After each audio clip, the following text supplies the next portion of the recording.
कांग्रेस के लोग तरह तरह के आरोप लगाते हैं।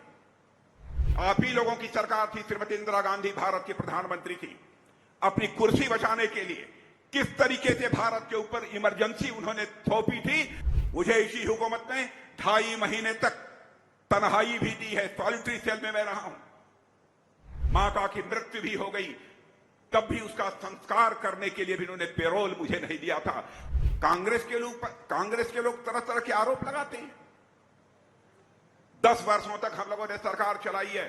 भारत ही नहीं, दुनिया का कोई व्यक्ति उंगली उठाकर नहीं कह पाया कि हमारी सरकार पर एक भी कोई भ्रष्टाचार का आरोप लगा हो। मैं दावे के साथ कहता हूं, जितने भी हिंदुस्तान में कांग्रेस की सरकारें रही हैं, सबके ऊपर कभी कभी भ्रष्टाचार का आरोप लगा है।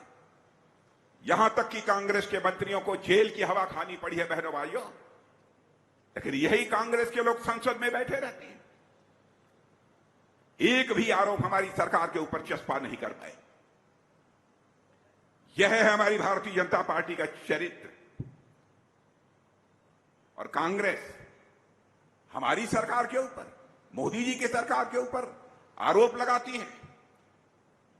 क्या ये तीसरी बार मोदी जी प्रधानमंत्री बन गए तो भारत का लोकतंत्र खतरे में पड़ जाएगा, भारत का संविधान खतरे में पड़ जाएगा। मैं कांग्रेस के लोगों से पूछना चाहता हूं, आप ही लोगों की सरकार थी, श्रीमती इंदिरा गांधी भारत की प्रधानमंत्री थी। अपनी कुर्सी बचाने के लिए किस तरीके से भारत के ऊपर इमरजेंसी उन्होंने थोपी थी और लाखों की संख्या में लोगों को, निरपराध लोगों को जेल के शिक्षों के पीछे डाल दिया। बहनों भाइयों, 18 महीने तक मैं भी इसी कांग्रेस की सरकार की इमरजेंसी के दौरान जेल में रहा हूं। हमारे जैसे लाखों लोग जेल में रहे। मुझे इसी हुकूमत ने 2.5 महीने तक तन्हाई भी दी है, सॉलिटरी सेल में मैं रहा हूं। मां का की मृत्यु भी हो गई, तब भी उसका संस्कार करने के लिए भी उन्होंने पेरोल मुझे नहीं दिया था। वो आज लोकतंत्र और संविधान की दुहाई दे रहे हैं। जनता की आंखों में धूल झोंक कर लंबे समय तक राजनीति नहीं की जा सकती। बहनों भाई, हमने जो कहा है वह किया है। मुझे याद है कि 1984 में जब हमारा घोषणा पत्र बना था, उसमें हम लोगों ने कहा था जिस दिन संसद में हमको बहुमत मिलेगा, अयोध्या की धरती पर भव्य राम का मंदिर बनने से हमें दुनिया की कोई ताकत रोक नहीं पाएगी।